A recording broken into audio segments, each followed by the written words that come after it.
In this video, I'm gonna explain the 10 laws of persuasion that elite closers use to outsell everybody else. And what I had to learn the hard way running our sales agency, where we've taken over 250,000 inbound sales calls and sold 200 million in high ticket products, is that sales is not about convincing the prospect to buy. It's about helping them realize that they want to buy.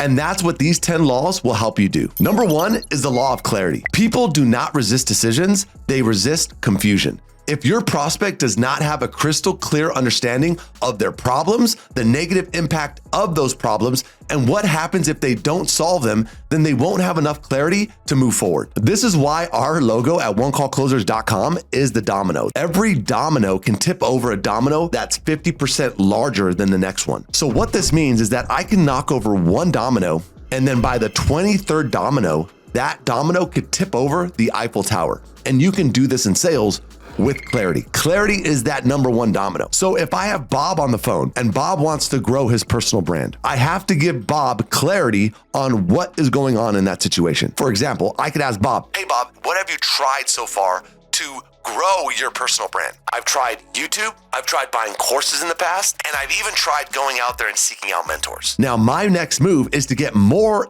clarity from Bob on what that means. Thanks for that information. Now, when you say you've tried YouTube, Bob, what exactly have you tried on YouTube to help grow your personal brand? And what I'm doing there, guys, is I'm getting an inch deeper in clarity. Hey, I've researched some videos. These are the 3 people that I've followed online. And what I've done is I've kind of scripted out what they've said. I followed their exact steps, step by step. And what I've noticed is that as I've been doing this, my following hasn't increased. My personal brand has pretty much stayed the same for the last year as I've been trying YouTube. Now I have more clarity, and Bob has more clarity on what he's tried. And now I'm going to go an inch deeper.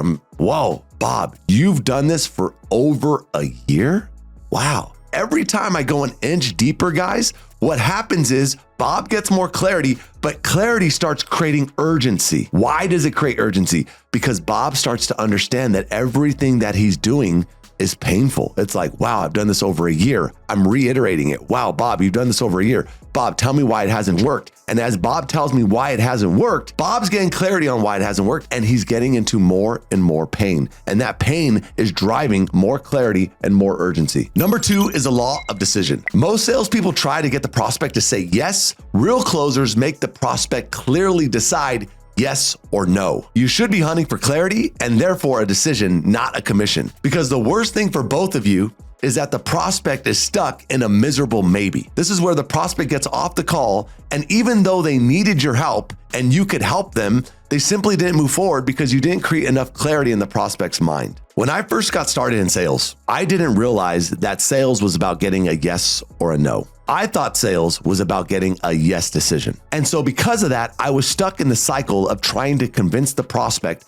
that what I had was the best solution. Instead, when I realized that, wait a minute, sales is not about yes. Sales is about yes or no. So the faster that I could get a no, that was the goal, because I didn't want somebody on the phone that didn't need what I had. So what I did is I flipped the script. I didn't try to get yeses. I tried to get no. I tried to see if the prospect said, hey, this is not what I'm looking for. Because if it's not what they're looking for, that saves me a ton of time in the call. Why am I going to move forward if this is not what the prospect wants? And so with that being said, there's 2 paths that a prospect's on. Path A, which is the path they're currently on. Why are they on the call? Because they're on path A and they don't like it and they want a new life. So the path that they want to go on is path B. But the only reason why they're not choosing path B is because they're fearful, they're afraid, and they don't see a clear way to getting to what they want, because that path is a little foggy. And so as a closer, when you get down to the end of the call, and what I had to learn is that you're dealing with the prospect's uncertainty about the future. People will stay stuck in a miserable situation simply because they know what tomorrow is going to look like. And they don't chase their dreams, because if they chase their dreams, even though they want to chase their dreams, that decision looks scary because they're not sure what tomorrow looks like. So knowing this as a closer, your goal is not a yes. Your goal is to get a decision. And the only way to get somebody to make a decision is by showing them that the path that they're on is the reason why they're stuck. And if they choose a new path, yes, it's scary, but that scary decision is going to lead to a life of abundance. Number 3 is the law of silence. The most persuasive word you'll ever say is nothing. Tension closes deals, words can't. Almost all your prospects will get extremely uncomfortable with silence, especially when you're in the close phase of the call when emotions are high. And people will actually make a decision in order to fill the silence. So at One Call Closers, we have a lot of salespeople and we review a lot of calls. And what we'll notice is at the close, a lot of prospects, when you ask for the order and when you ask for the order again, there's going to be a moment of silence. And in that silence, this is where the prospect is going to determine in their own mind, does this make sense? And what often happens in that moment of silence, you as a closer are going to want to fill it with words because you are uncomfortable. And now Bob is going to sit there in silence, and you're going to interpret the silence as Bob was trying to convince himself to do it. And some people just need some time to think, guys, right? They need time to convince themselves. So give them that silence, give them that period to say, wait a minute. Yeah, he's right. Wait, maybe he's not right. They're thinking in their head. They're contemplating. And then they need to justify it to themselves. If you fill the silence, now you are the salesperson.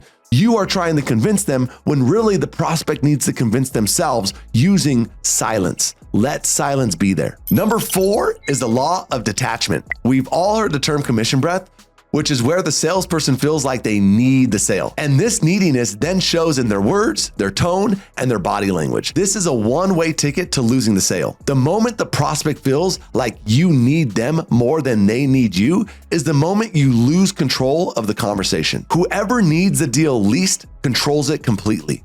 And always remember, neediness repels and detachment attracts. So how do you stay detached? Well, it all comes down to your mindset and realizing that even though if you don't get the sale, you'll be fine.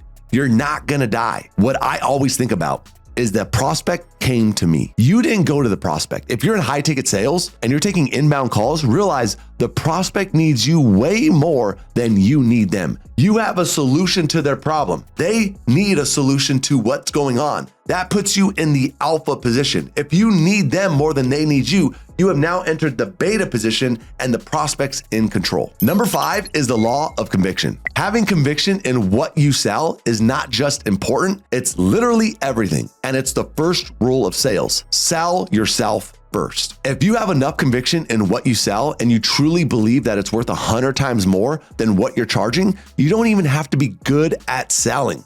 That is why some of the greatest salespeople are previous customers who got great results. They have so much conviction in what they're selling because they bought it. It's so important that you maximize your conviction because most prospects will need to borrow confidence and belief in the product you're selling from you in order to buy.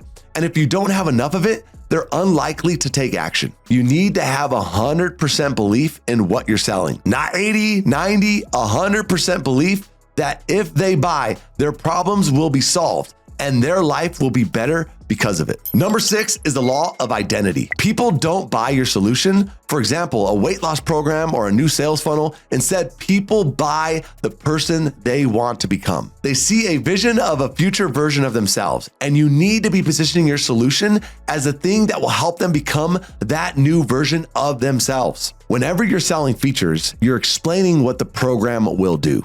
You're saying, well, hey, our program will help you eat better. Our program will give you support. Our program will give you coaching. Those are features. Benefits and transformation is what life will be like if you got that feature. So if I sell weight loss and I tell Mary that, hey, Mary, we're going to give you a meal plan that's customized to you, that fits you and your lifestyle, Mary needs to take that feature and see why her life will be transformed if she has that.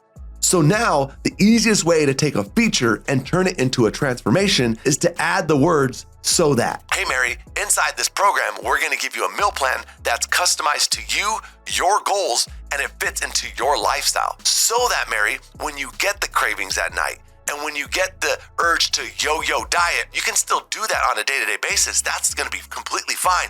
But when you do it, you're doing it the right way. And what I've done there, guys, is I've taken a feature into a transformation, and transformations give an emotion, and emotion is why people buy. Number 7 is the law of pain. If there's no pain, there's nothing to gain in a sales conversation. If you cannot diagnose a painful problem that the prospect is dealing with, then there's nothing to solve on the call. Your goal should be identify the source of the pain and then make it as big as possible, because the prospect can only change when the pain of staying the same is greater than the fear of change. You need to amplify their pain, and it's not very hard to do. The reason why most closers don't do this very good is because they're scripting people, meaning they have a question they're gonna ask, and so Bob's gonna say, well, hey, I've tried YouTube and I've also bought some courses online. And then they're gonna go to their next scripted question, which is, thanks for sharing that information, Bob. Now, hey, how long have you been trying to grow your personal brand for? They've gone to a completely different section in the script and they realize they're having a human conversation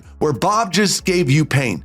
Your goal is to now get clarity and amplify that pain and that situation. And by doing that, you're drawing the gap from where Bob is to where Bob wants to go, and you're making that gap greater. That is how you do it. Number 8 is the law of honesty. Radical honesty will close you way more deals than polished manipulation. For example, if you get down to the end of the call and your next thought is, how do I close this deal? You have just entered what I call polished manipulation. Because anytime you get to the end of the call and it's not about what's good for the prospect, but what's good for you, AKA getting a commission, you have lost that sale. Because even if you win that deal, you didn't do it for the right reasons, which is called manipulation. Instead, if you just would have taken a step back and said, hey, how can I be radically honest with John and help him get out of his own way so that he can have what he wants in life? That is the mindset. If you can be radically honest with John and say, hey, John, look, the last thing I want to have happen, John, on this call is that you get off and you go back to your old life. Because we both know, John, where that's gonna go. Of course, it's gonna require some new effort. It's gonna require a leap of faith. But you being an entrepreneur, John, and you having that entrepreneurial spirit, you realize that in order to get where you need to go, you're gonna have to do something different. Would it make sense, John, to invest in yourself, to give you and your family the future that you know they deserve? That's called radical honesty, guys. That's called being honest with the prospect, because it's about John. There's only 2 things that matter in a sales conversation. Number 1, is your program going to get John closer to the life they want? And if John agrees, you have permission to stay in that close for as long as humanly possible, because John just said this is what he needs. The only thing holding John back is fear. Radical honesty gets rid of fear and allows people to get out of their own way to move forward. Number 9 is the law of energy. Your energy speaks louder than words, and people feel your intention for the call before ever hearing your pitch. If you're just on the call for a commission check, you probably won't get one. If you're on the call with a genuine curiosity about the prospect and whether you can help them solve their problems, you'll close way more deals. This is because humans are unbelievably good at picking up on even the smallest verbal and nonverbal cues, and they can sense your intention on the call. If they feel like you have their best interests, they'll believe and they'll trust you. If they feel like you don't, then you'll be fighting an uphill battle for the entire call. Number 10 is the law of reflection. The objections you hear the most are the fears you secretly believe about yourself. I learned quickly in sales that if I was going to master this game, I had to get rid of my nonsensical beliefs about buying. Because here's what happens. You are always trying to confirm your own beliefs. So if you're the type of buyer that needs a lot of information to make a decision, this is how it's going to play out in your sales call. Because you're that type of buyer, you're going to give a lot of information on the sales call. You're going to go over the program, the details. You're going to give more and more information because you buy off of information. So you're going to think that that's how John's going to buy. And then at the end of the call, because you gave so much information, John's going to say, I need to do more research and I need to think it through a little bit. Why did he say that? Because you just confirmed your own belief on the call that people need more information. If you want to master this game, it would do you a lot of good to start buying based off of, is this going to help you? Because if this is going to help you, you make the decision. Look, when I go to buy something, I don't give objections. My only objection is this what I need? And if it's what I need, and I believe that it's going to help me, I make the decision and I make it on the spot. Because when I get on a call, I know I'm not going to give into the prospect's nonsense. If they say I need to talk to my spouse, if they need to think about it, if they need to do more research, I've already beaten those objections in my mind. That's not how I buy. So therefore, I'm not going to give into that nonsense. I'm going to work through it with John and I'm going to get John to close if it's the best decision for him. How you buy is how you close. Life is exactly like a mirror. Meaning the things you believe are the things you'll experience in life. And so you need to start by overcoming your own objections first. Those are the 10 laws of persuasion. Use them and you'll close a lot more deals. And if you want to learn how to rewire your mindset for bigger commission checks, click the pop-up on the screen and I'll show you exactly how to do it.